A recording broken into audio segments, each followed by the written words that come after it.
Okay, hello everyone, welcome to another episode.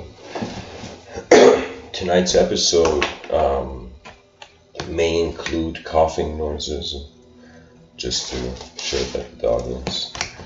A very interesting idea came to me, and this idea actually was from a poem I read. Sorry, not a poem, from an essay I wrote.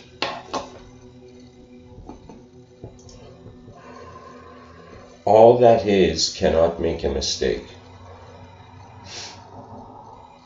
And I want to paint the difference, or try to create a sort of contrast, or explain the contrast between what is called determinism and what is called free will. This is an important difference here. All of academic knowledge comes to this point.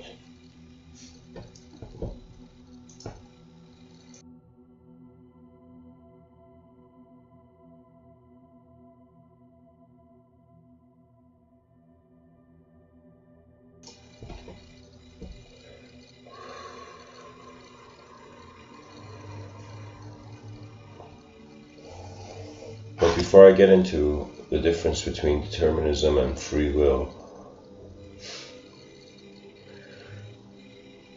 people can make mistakes, and our mistakes are made in human awareness.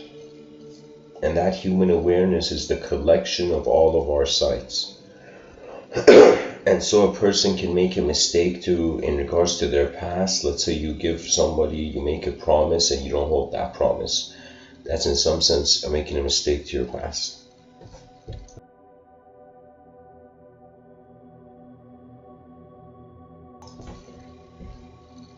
Let's say a person does something and it denies something in the future. Let's say the world wars, they in some sense denied 85 million people of genetical continuity.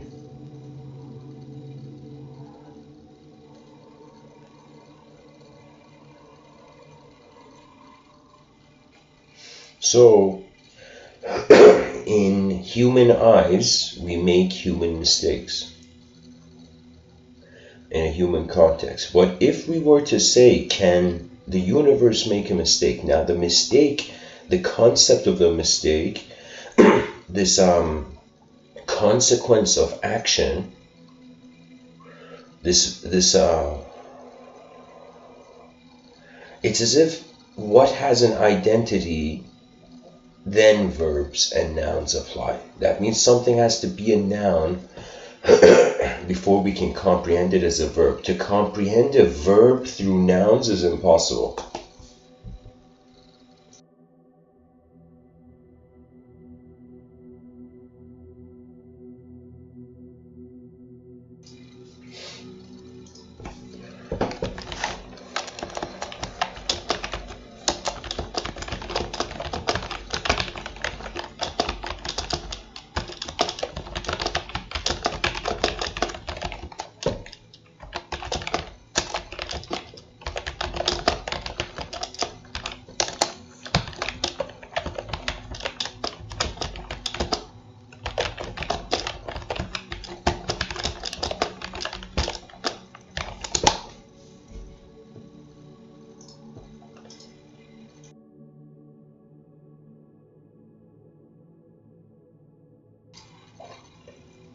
Anyways, to continue.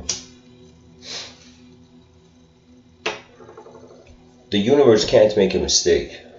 If we saw the whole universe as an organism, even let's say through certain narratives, whether through the 6th century or otherwise, there have been narratives that in some sense animate the universe. That means this is the difference between, I would say, the religious and the secular.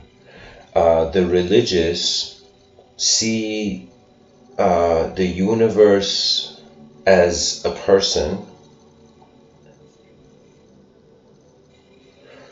I mean, this is a kind of complex way. Actually, let me see if I can fix the geometry here.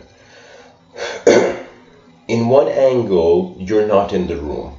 So if the moment the human mind fathoms God, it's as if God is here and what is man? God moving, God's puppet show.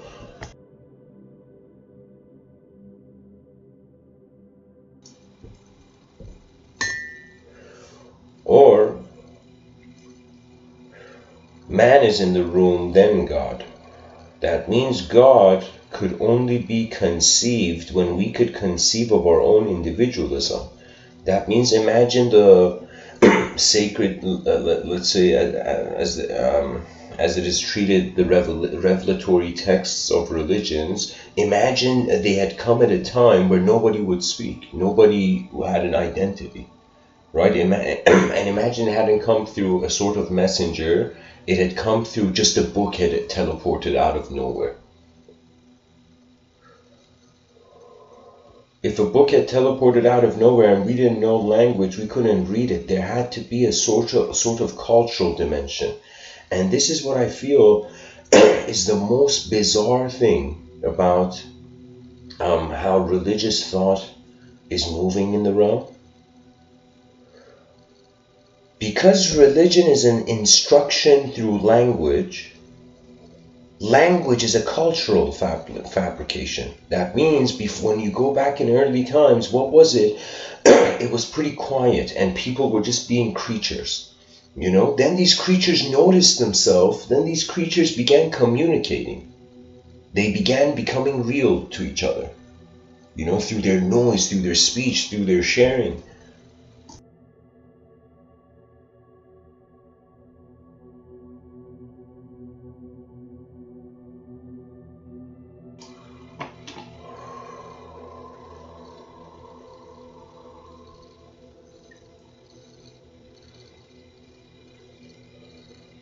So it was a level of pure behavior.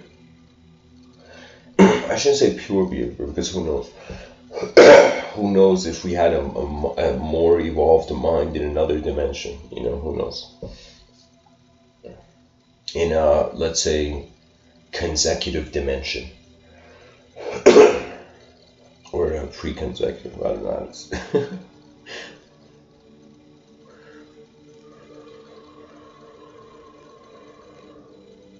So,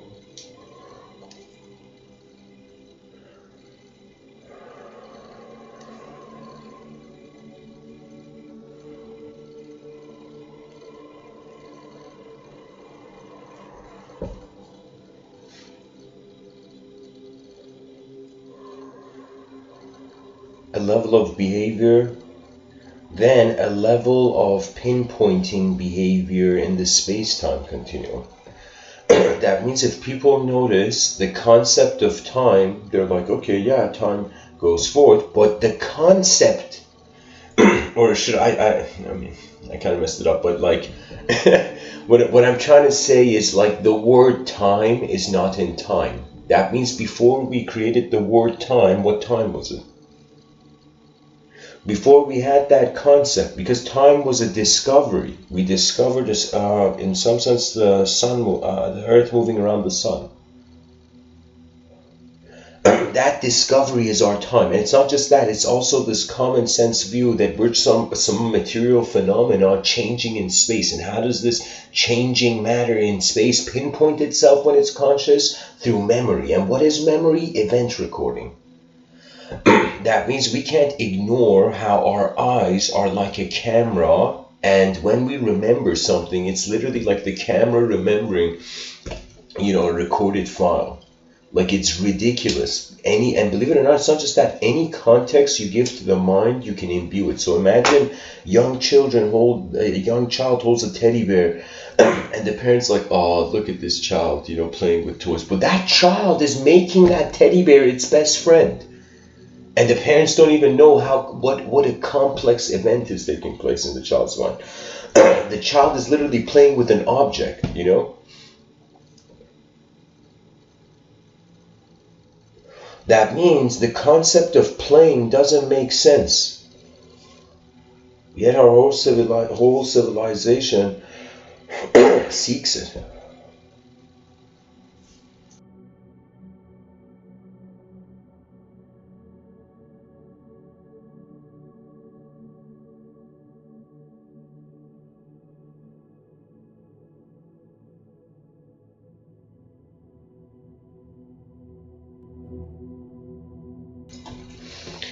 So,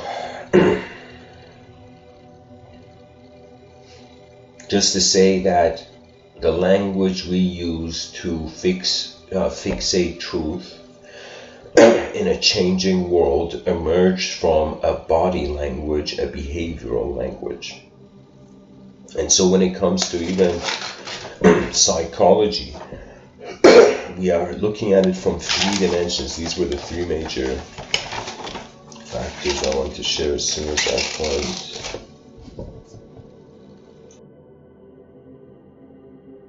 I can't find it, but I'll share it here. There is a genetical factor. There is a behavioral factor, and there is an arbitrary factor. I remember before I'd written these. I can't find the page. I'd written more with it, but when it comes to behavioral, the behavioral factor, and of course, guys, when it comes to speaking about the world, because we each have different inner realms, the listeners require to act as if they. How can I tell you? Sometimes patience is required to see the whole picture.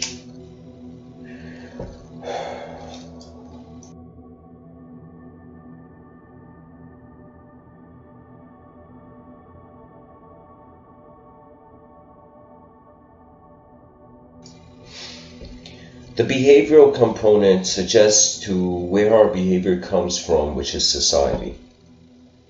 Society and culture are important because they are forces outside of you that strangely influence how you are inside of you. So society and culture is important. All human beings have to find some sort of reconciliation with their past.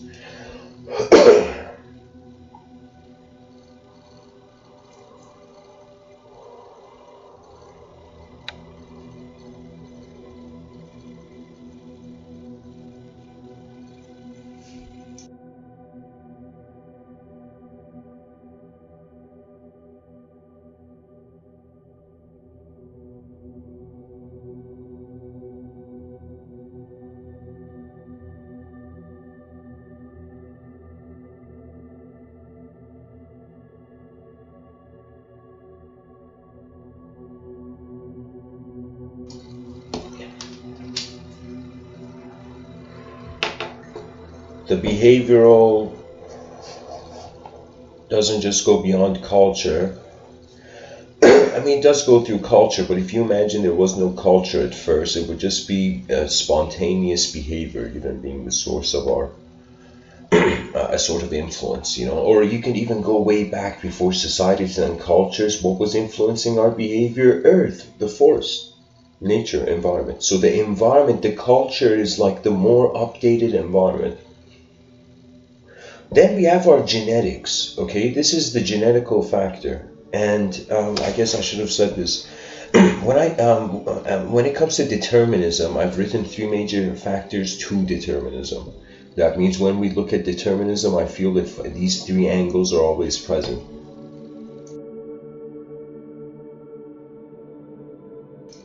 Or see them as 3 factors.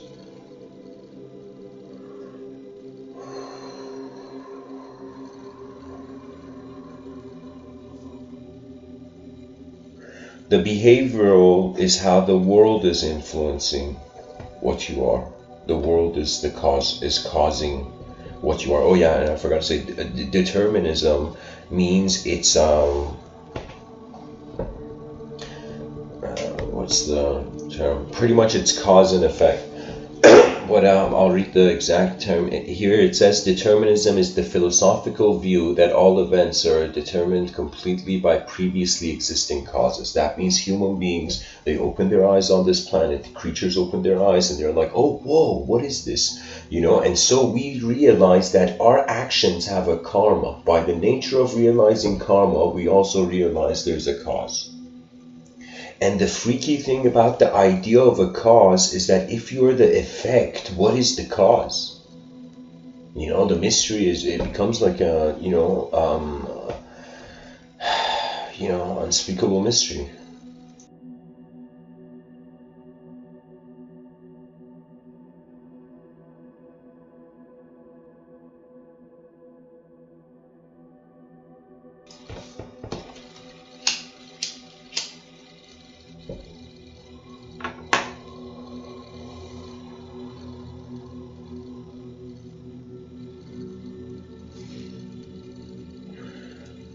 We decide in accordance to behavioral influences, genetical influences, and arbitrary influences. If we see the genetics as to simplify it, as the idea of the self, and if we see behavior as coming from the world, and if we wonder about what we in some sense see as an arbitrary factor, how an object, a physical body, like something strange is happening in between a physical self and a physical world. Something non-physical is happening.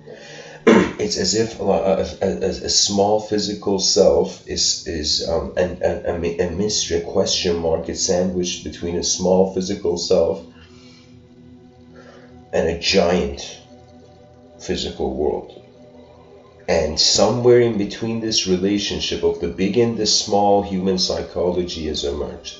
The genetics makes us feel small, we can't ignore it, but it also keeps us humble. Whenever I look at my biological existence, I'm like, oh my god, look at the artwork my DNA has drawn, you know? It's the genetics is the self, but not in the metaphysical or mystical context. It's just the starting point. But the point at the center of the circle doesn't mean it can't have degrees of awareness beyond itself.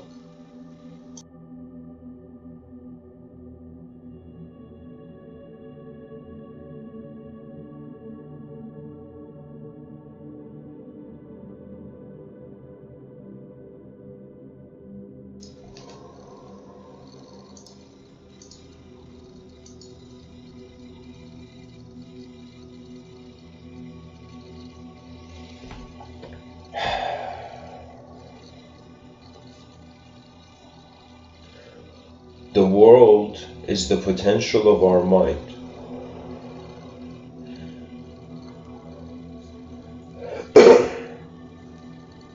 The self is the potential of our body to some degree.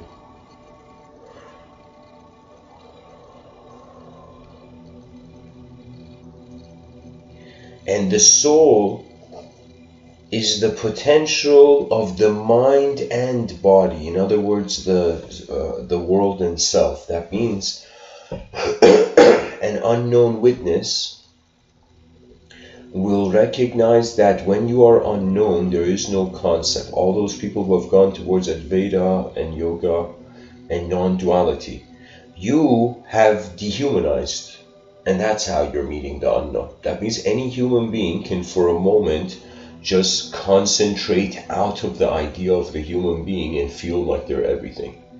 That is easy, but the thing is, we want efficient pilots, not just people who were on an airplane once.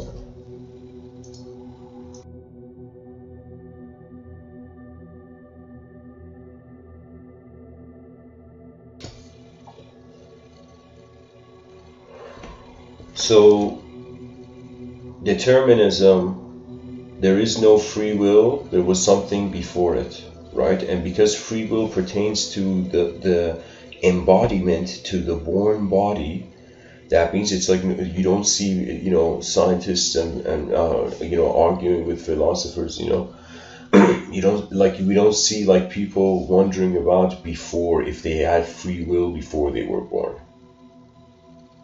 We don't see that, right? We only talk about free will after we were born.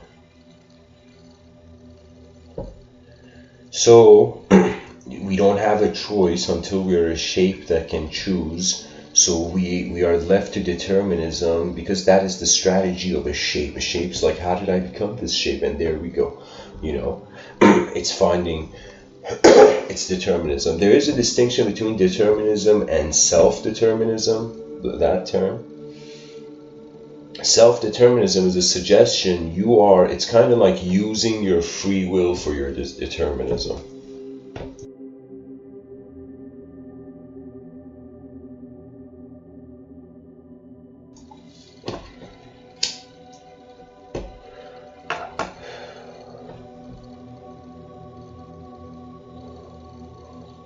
When I was younger, life was like known self fascinated me, and the known world fascinated me because I didn't know anything.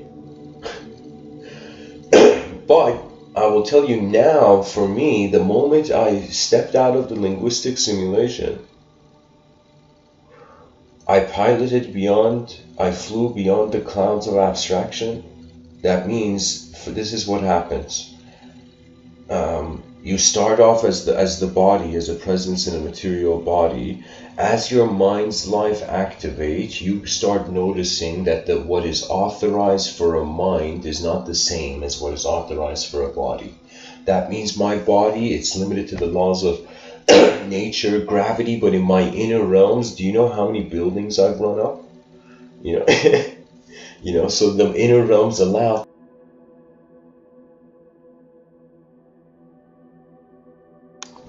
a possibility to the self, but not yet in the world. So in the inner realms, something is possible. In the outer realms, it isn't. In the inner realms, that possibility is not limited to the laws of nature. In the outer realms, is the biggest explanation why is because all laws of nature, because of all language, is coming from the inner realms.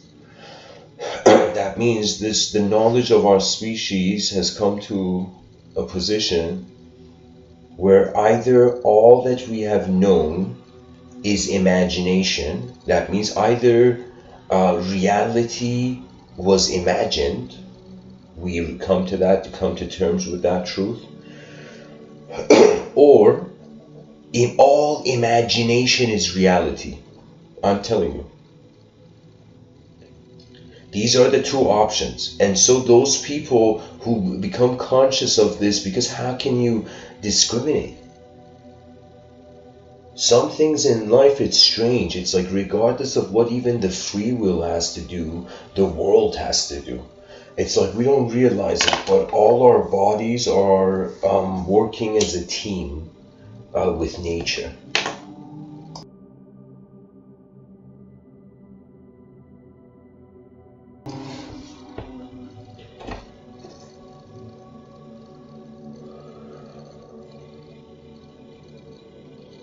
And so this is the thing. We've been wondering, is it free will? Is it determinism? Oh my God, we just need to tell Will about free determinism.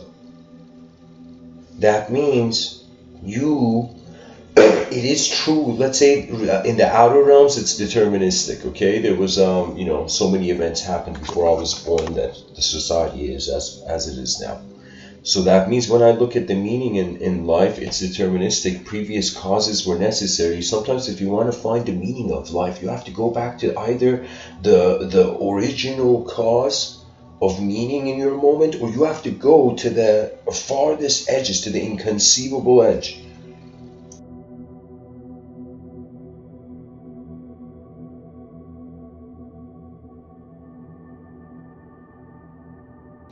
When the fascination of the unknown self and the unknown world comes,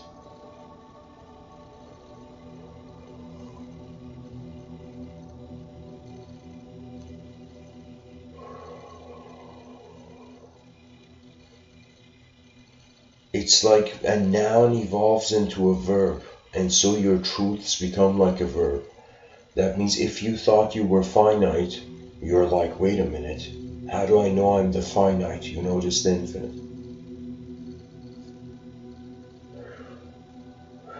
If you were weak, you wonder, how do I know I'm weak? You notice the strong. Everything is geometrically interwoven in order for a human being to make sense of the world. That means, look at the hilarious thing.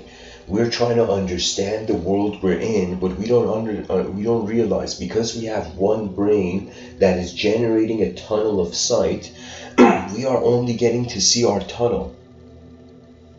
That means, look at how bizarre nature is, where there is physical bodies, physical creatures moving on this earth, but their experience of their own physical creaturehood is not physical. We are non-physically being physical. This is why language is a simulation. This is why determinism is only for the observable universe.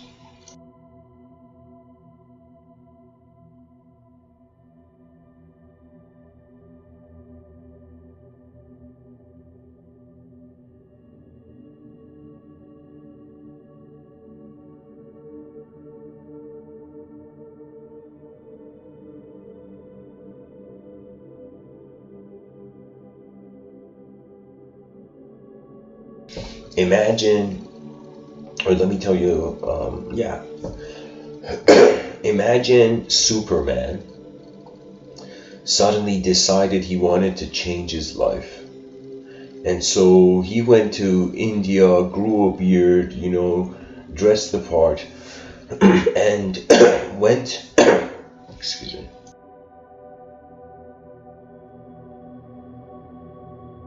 And let's say Superman went to a yogi in India, a Himalayan yogi in the mountains. And the Himalayan yogi looks at Superman and tell me, who are you? And first Superman says, I'm Clark Kent, or whatever his name.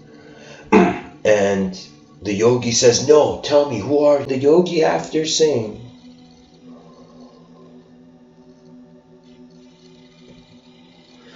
the yogi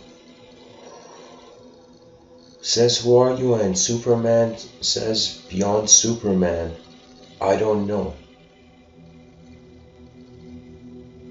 And the yogi says, now you have become the Superman.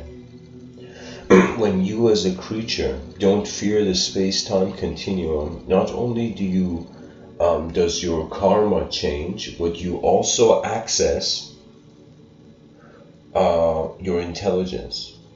Everybody has a massive intelligence. They don't realize, though, it has to be evoked. And the concept of evocation means that the way your ideas on yourself keep you, they suggest your ability. So if a person, let's say somebody comes and says to a person, you did a great job, keep going. That person's going to be like, oh my God, I did a great job. Okay, the person continues.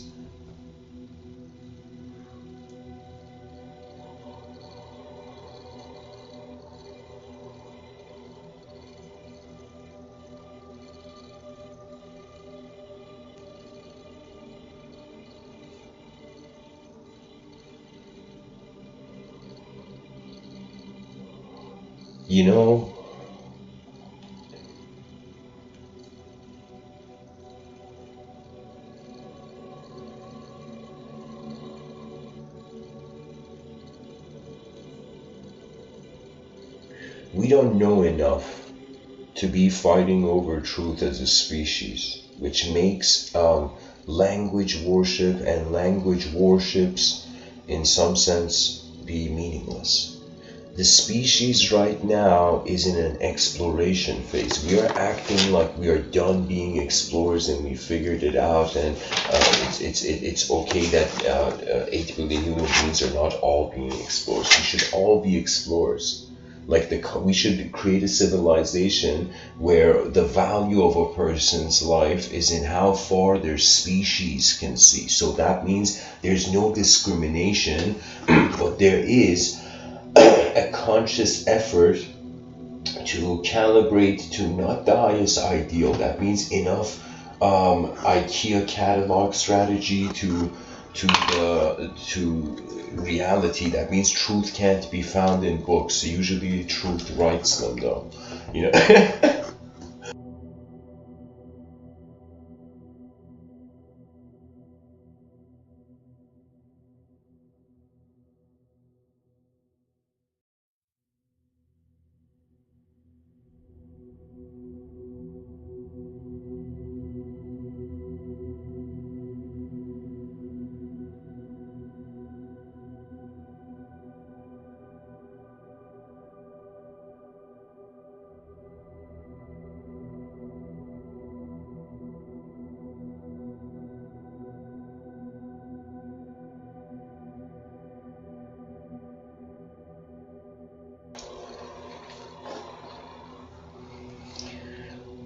Wherever the human being is, you can understand yourself through your behavior,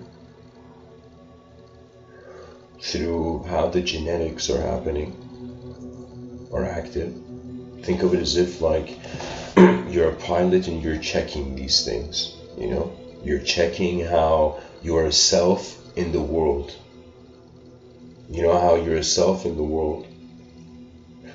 How you are a self alongside others, how you can in some sense experience specieshood.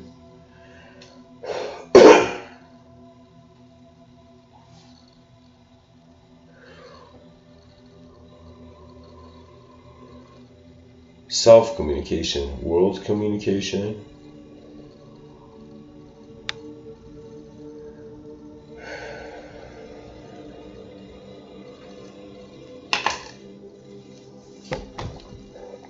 and beyond communication. So we can either communicate as a self, we can communicate as a world, or we are beyond the universe in which communication can take place. This kind of explains the necessity of linguistic simulation.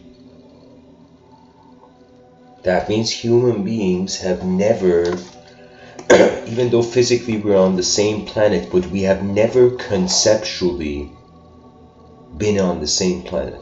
We have never seen the same concept of a planet.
Language is a strategy, is the strategy of a species to create a world inside the world where if everyone agrees to that world, we all can understand each other.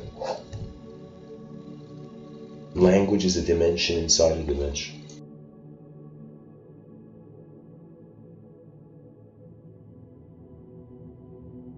Which can even imply that with this sentence, when we say like that person understood that other person, never.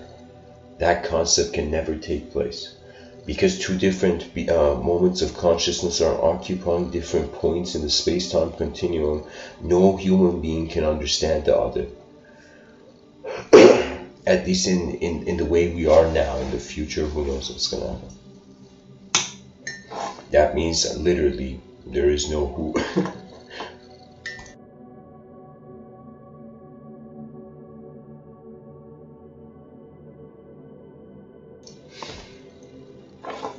So all of knowledge is world co-creation. Communication is building a third world. That means you have your inner realm, the other has their inner realm. As the two people speak, or let's say it's a group of philosophers speaking, each philosopher from their inner realm are sharing. That means each walk of life has witnessed something, you know. That means that's one thing that philosophers till the end of time should disagree with one another if they want to remain philosophers.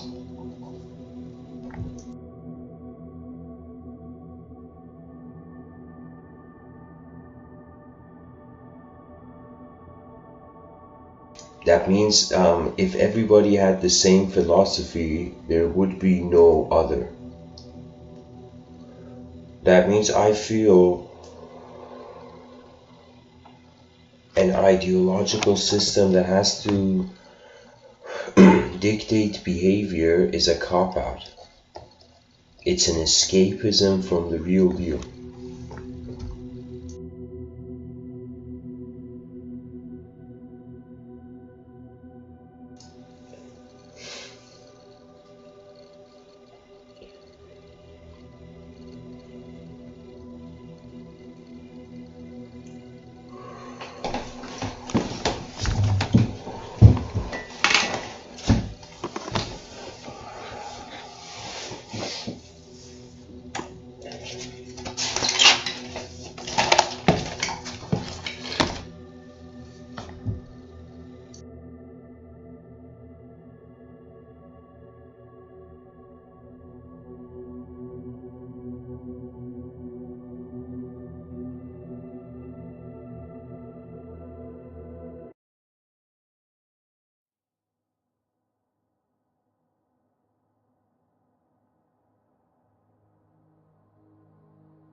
I feel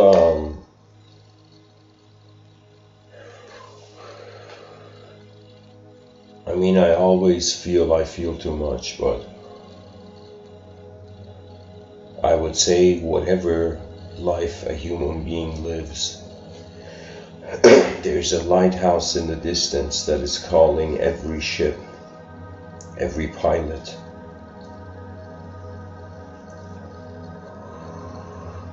In a dream,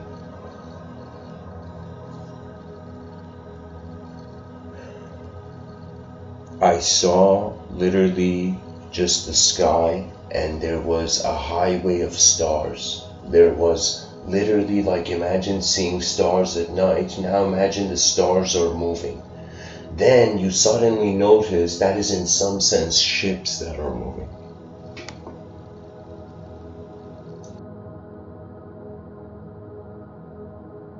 That means now we're living at a cool time. When we look at the sky, the stars aren't moving. In the future, when children look at the stars, there's going to be just like dots everywhere.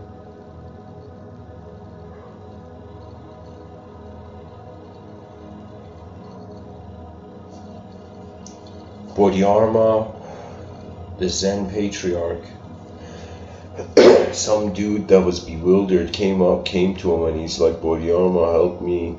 Please pacify my mind. I'm restless. My mind's restless. Please pacify my mind. And then the person couldn't sleep. And Bodhidharma tells him, bring your mind in front of me.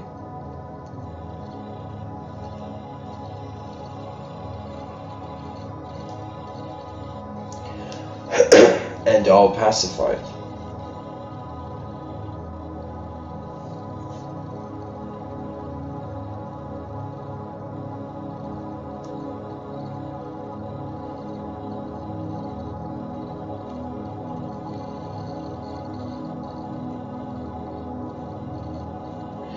The man can't find his mind, because the mind isn't an object. He looks everywhere, he can't find his mind. He says, Bodhidharma, I can't find it. And Bodhidharma stares at him and says, there, your mind is pacified. You are free. You are free from a problem that was never there. That is what I feel enlightenment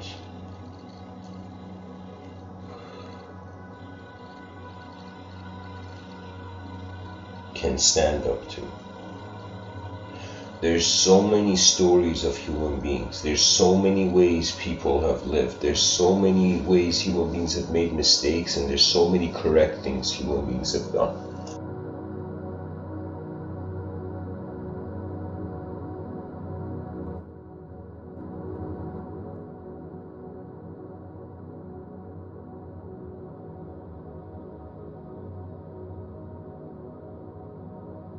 And it's just this endless spectrum of possible behavior where anything a person does, they can visualize there's people on the planet who can do it better. You know, everything. So what that means is, let's say a person wants to do something and they're a novice, they don't know how to do it, but then they realize, wait a minute, others have done it.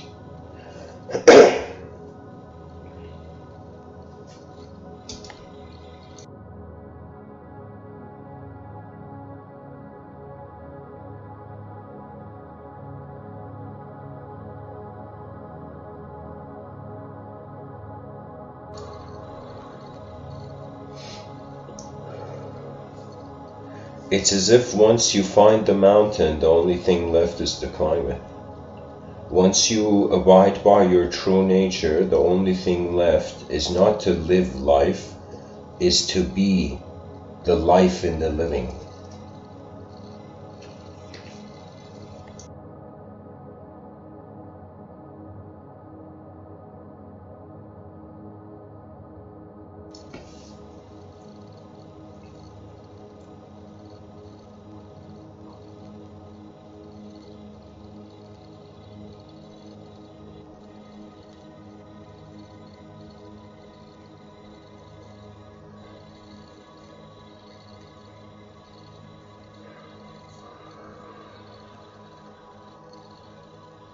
We are either thoughts disguised as people. That's our modern way we're seeing it.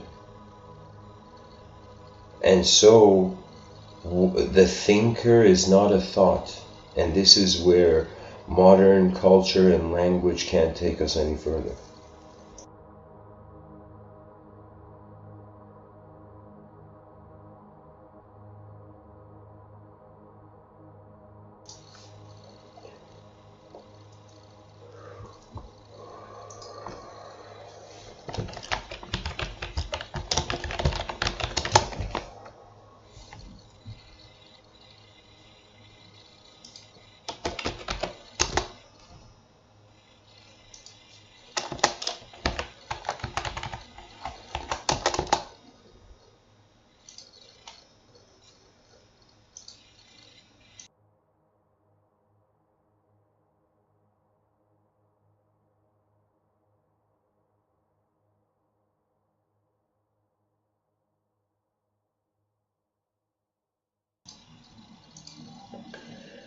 Okay, so Senai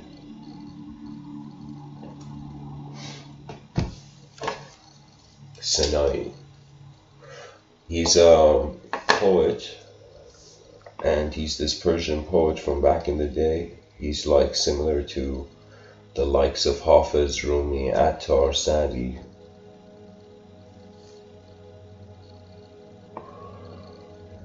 Sanai says, when the path ignites a soul, there's no remaining in place. The foot touches ground, but not for long.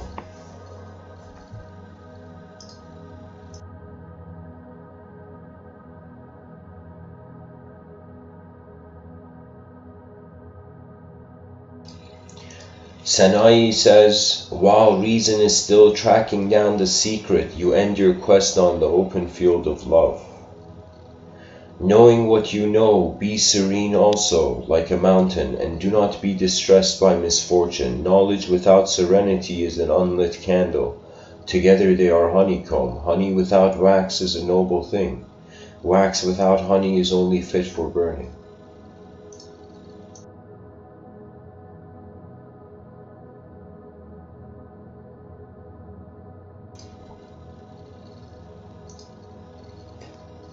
Sanai says, as long as you cling to yourself, you will wander right and left, day and night for thousands of years. And when after all that effort you finally open your eyes, you will see yourself through inherent defects wandering round itself like the ox in a mill.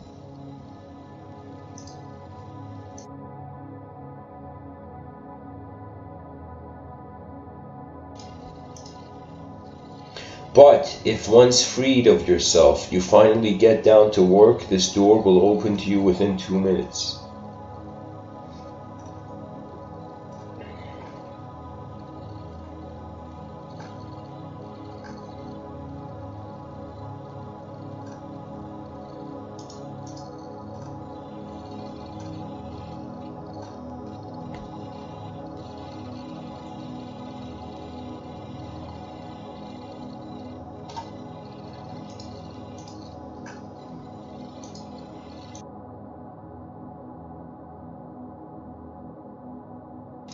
There's this philosopher named Avicenna. I'm going to read some of his quotes as well. Avicenna says, there are no incurable diseases, only the lack of will. There are no worthless herbs, only the lack of knowledge. Avicenna says width of life is more important than length of life. Avicenna says the world is divided into men who have wit and no religion, and men who have religion and no wit.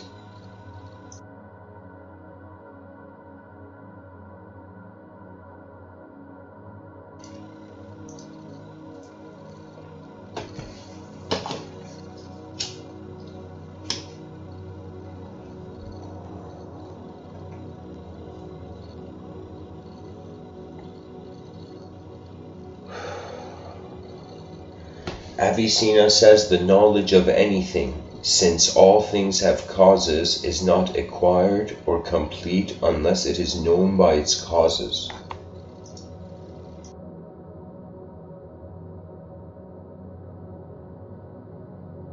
This may be a strange sentence I'm going to say, but it's not enough, let's say from the mystical angle or from the yogic angle to know the divine needs to know you. So what it means is, like, it's not important for man, from let's say the theological lens, man to know God. God needs to know man.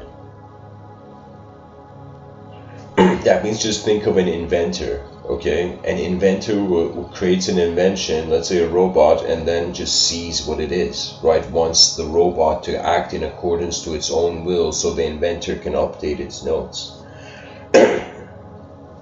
Imagine like we are like the kind of PowerPoint presentation of the gods, you know. You know, like a film being shown in a classroom of the gods.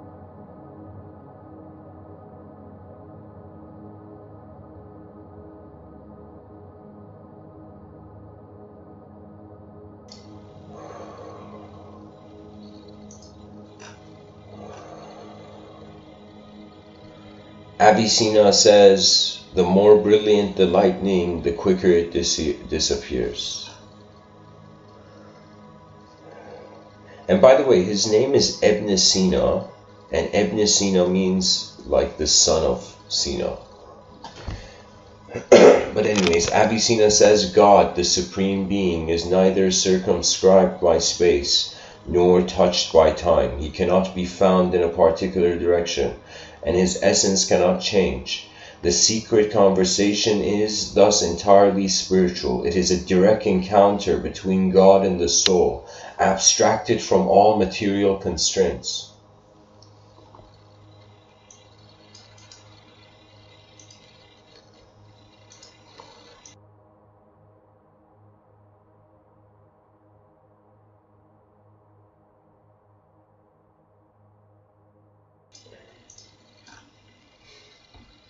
Avicenna says it is the fault of wine if a fool drinks it and goes stumbling into darkness. Oh, excuse me, he said, is it the fault of wine if a fool drinks it and goes stumbling into darkness?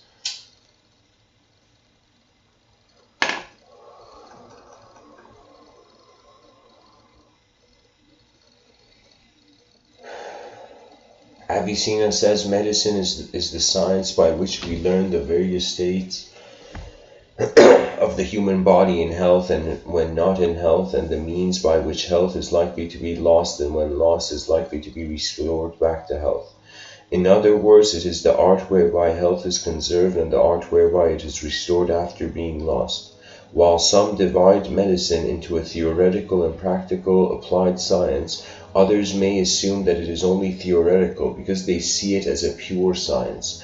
But in truth, every science is both a theoretical and practical side.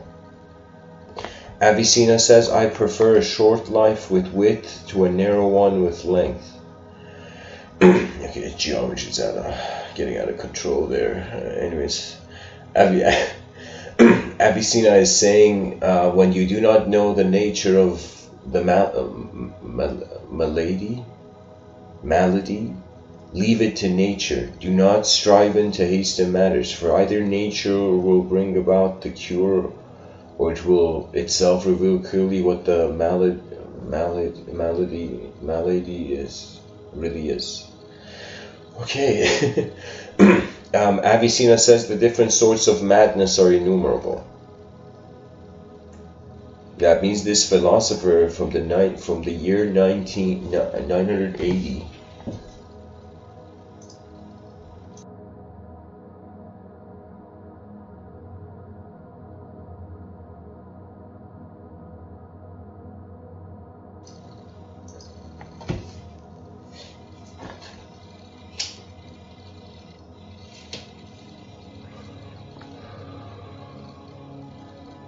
There's just endless sorts of displays of chaos and order. I can't list like how many efficient systems, efficient movements in the worlds, like in the system of this world I've witnessed, and how many inefficient. It's just ridiculous.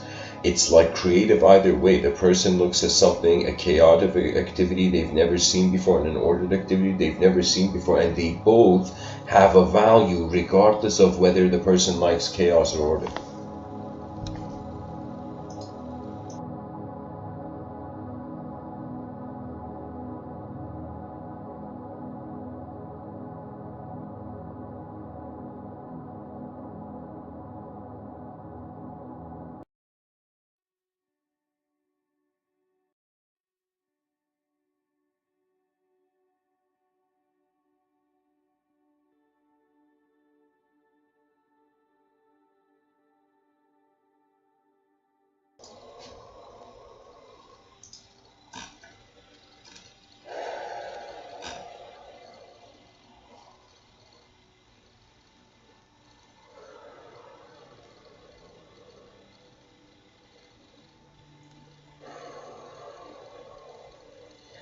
Avicenna says pain is a sensation produced by something contrary to the course of nature, and this sensation is set up by one of two circumstances. Either a very sudden change of the temperament, or the bad effect of a contrary temperament, or a solution of continuity.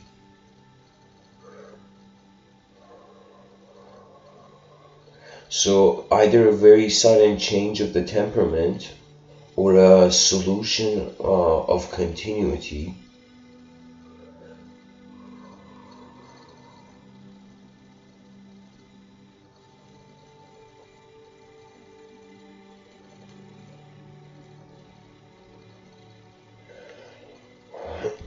So Avicenna is kind of saying pain is a sensation produced by something that is not in tune with nature.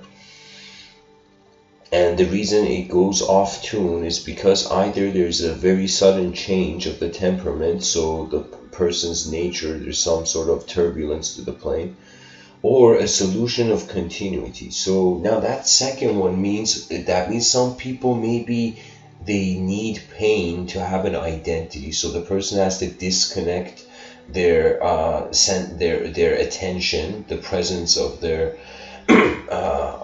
unspeakable attention,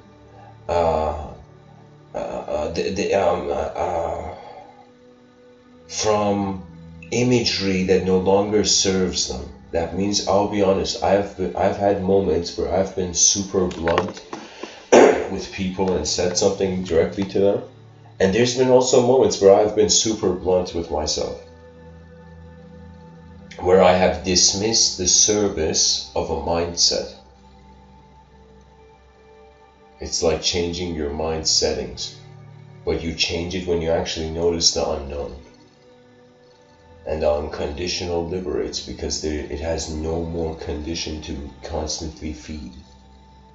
There's no more circumstance. There's no more like shape put. Like, so for me, this is what makes sense. We're in a universe of shape.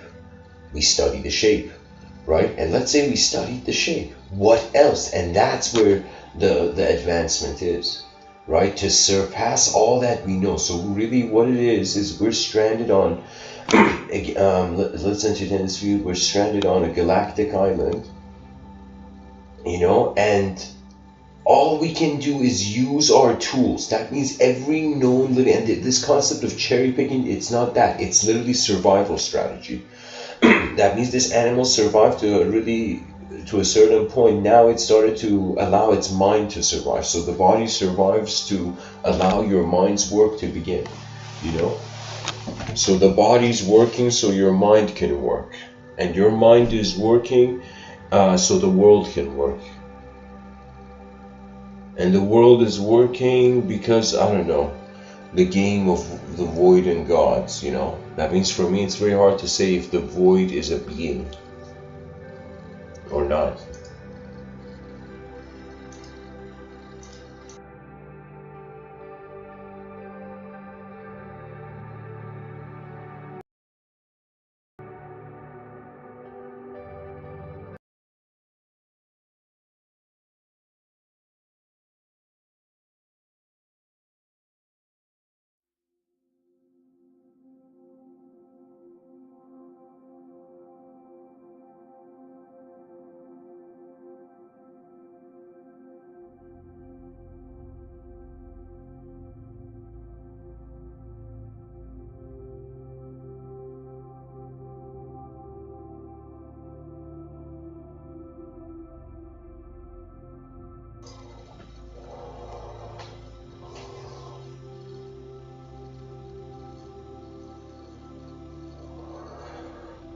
You know, I don't know what it was about this picture that I was drawn to select it for tonight. There's this random wallpaper site I go to, and I just randomly choose one.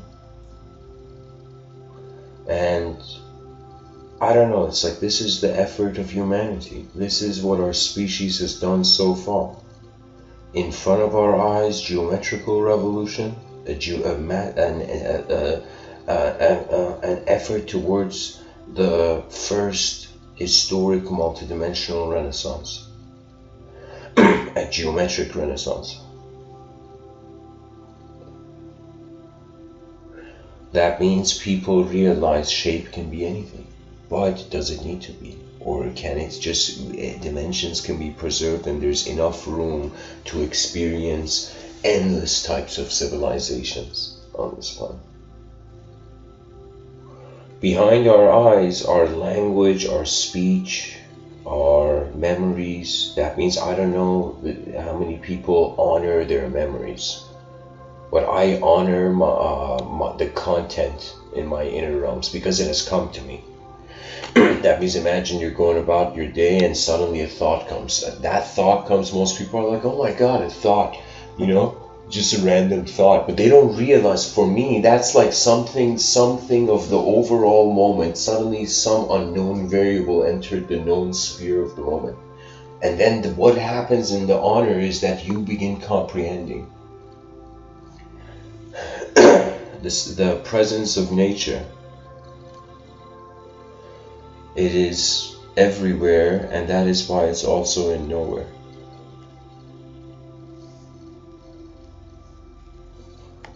The efforts of human beings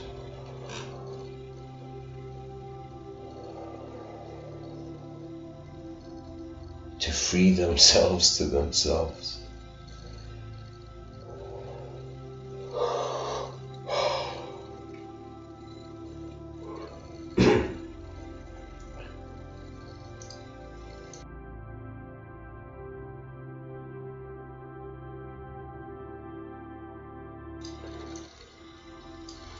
I will read this last quote and then I'll go back to the topic. Avicenna says, now it is established in the sciences that no knowledge is acquired save through the study of its causes and beginnings. If it has had causes and beginnings, nor completed except by knowledge of its accidents and accompanying essentials. Yeah, that means the scientific method has limited itself to causes and beginnings. And Avicenna is saying, if it has had causes and beginnings, nor completed except by knowledge of its accidents and accompanying essentials.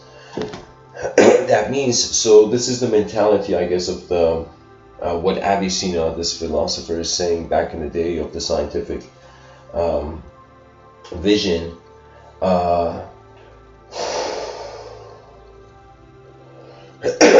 Let me see how to paint this.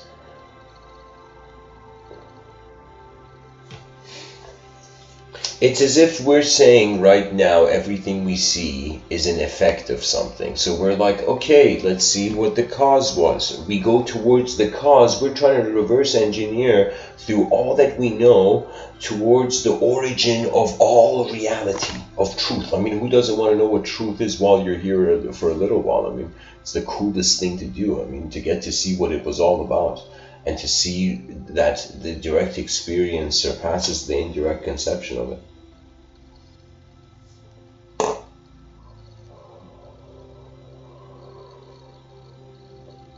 That means we start from the effect and we're like, how did we get here? We're like, oh yeah, there was a cause. And then we're like, we get to the cause and we're like, oh my god, how did the cause get here? And this is where Avicenna is saying it moves towards a point where it's like an accident or spontaneity or novel. That means the most essential thing to being a human being and for the application of the free will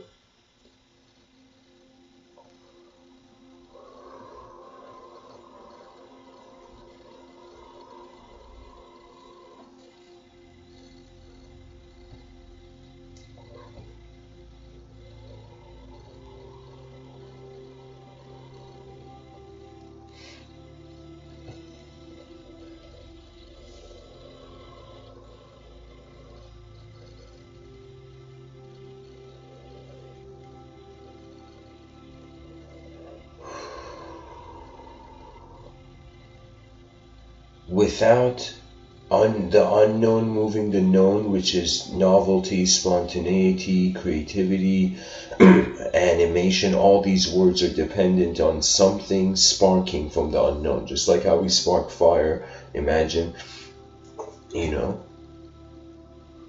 So we are sparking meaninglessly an effort to perceive landscape and extract meaning.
We have to wander about the edge of our sight, because that's pretty much the coolest thing we can do.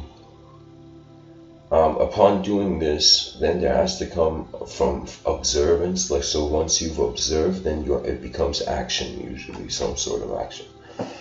That means watch, move, watch, move, watch, move, watch, move, watch, move. And when the person can find an unconditional witness, that means your awareness, you find an awareness that is being regardless of whatever you do, there is no longer freedom. Freedom is not a big deal anymore. Then playing alongside truth's game becomes more essential. That means it's like we don't realize we are in the jurisdiction of a universe. Now, if there is whatever amount of zeros you want, 1% chance it's intelligent, there we go. Some sort of greater classifications. That means it's like the scariest thing about realizing the universe is so big. You also realize how many endless ways we can classify the endless things we can find in this endless, landscape. I mean, what are we inside the artwork of time? Like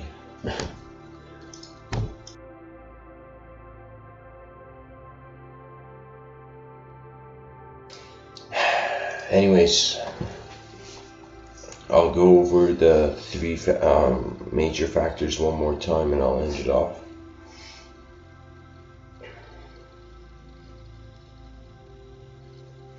And I actually think I might make this my last talk for a while. But let's see.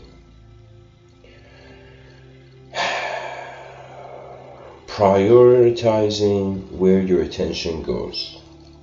So let's say a human being is born and a human being's like, okay, how do I master this whatever I am being as intelligence in the moment? So the person first notices the unknown and known dimensions, and it is okay if you fear the unknown, fear an unknown world, and it's totally okay if you fear an unknown self, right? But just know that there is an unknown self, an unknown world, if there needs to be for you a known self and a known world. The concept of the known and the unknown are codependent. That means knowledge can't exist without us not knowing anything. That means if we knew everything, there would be no reason to know anymore. Without the unknown, knowledge is not going to be there. This is why it's chaos and order. What that means is they didn't, if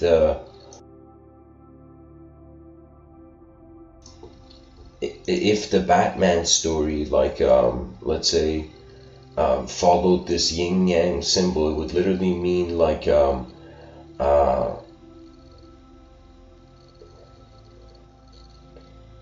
the Joker brings back Batman, and then Batman brings back the Joker. Then the Joker brings back Batman, then Batman brings back the Joker. That means it's like the dynamism of life is like a wave.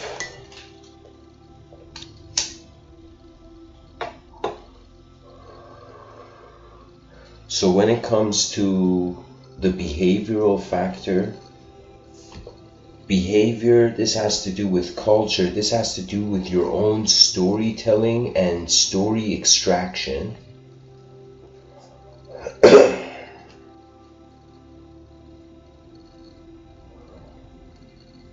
And your genetics, of course, the genetical factor is pretty much like just if this was a battlefield, it's whatever you've opened your eyes and it's in your hand. That means the genetics is just the sword and shield. Now, we are saying, why is the sword and shield? Like, let me tell you what it is. I found the perfect metaphor.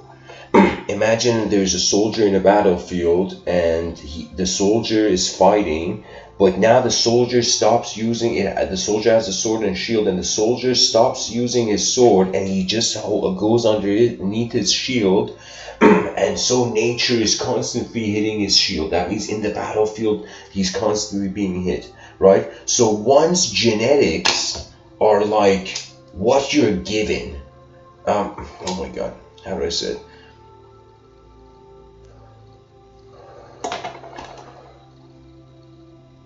It's as if, okay, here's another way I could say it. Imagine somebody with their shield is like a bell. They have a bell shield. That means when the person's outnumbered, it's like they go underneath a bell or something, like some turtle shield or something. Turtle strategy kind of a shield, you know.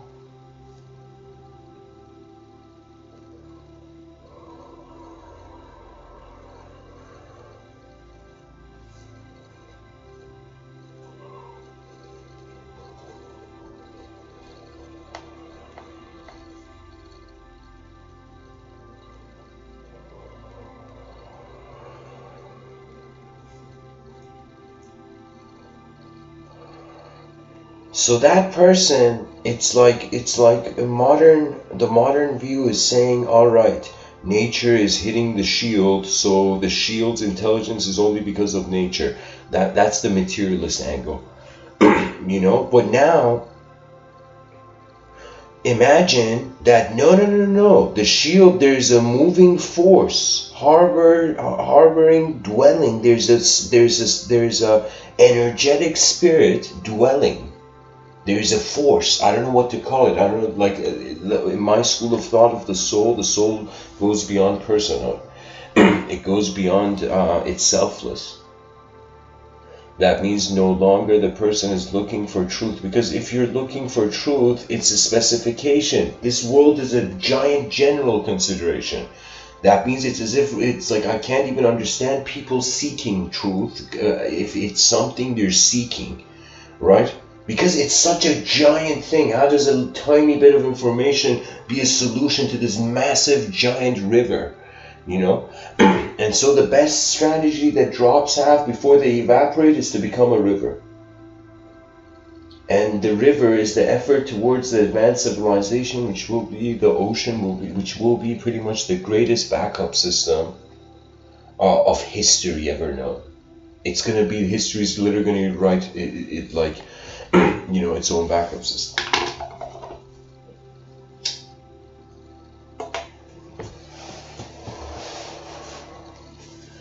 And I feel this okay, one last thing. The behavior comes from the outer realms influence, like how a person learns to behave, they learn it from their outer realms. when it comes to their genetics, it's not something that the person has off. I don't know. Like I think because we're designed to have a first person view for a reason. You know, this is why looking at a mirror too long is artificial. Like it's not natural. We're not designed for it even.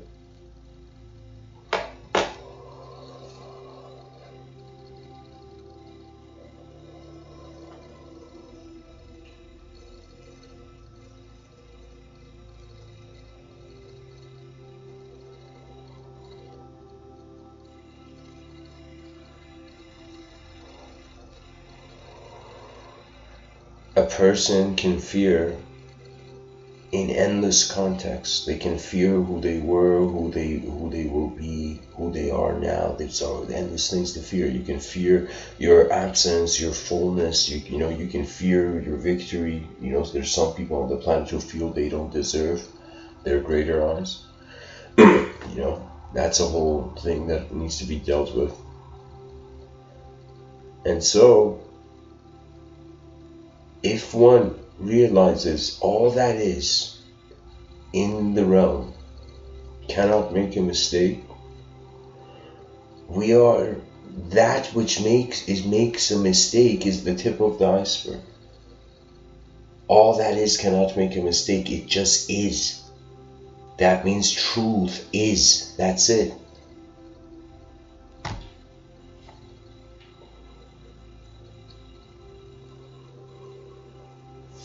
That's it. That's my whole philosophy. I'm gonna.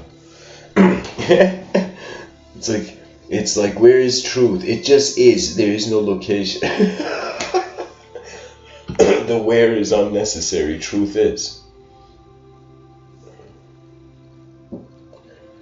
And imagine we want to make this sound like an exotic word. We can create a new word and call it is truth. One word. Is truth. Is truthism.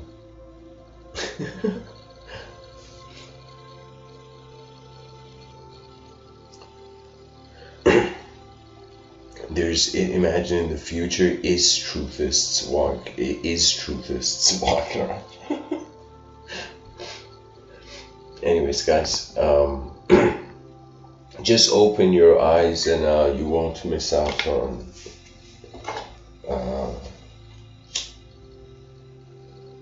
everything.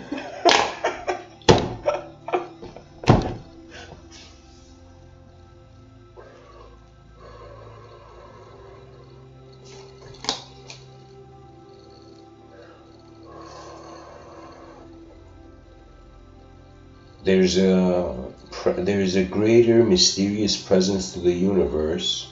If we consider we are a part of the universe, that means there is a greater mysterious intelligence to our intelligence.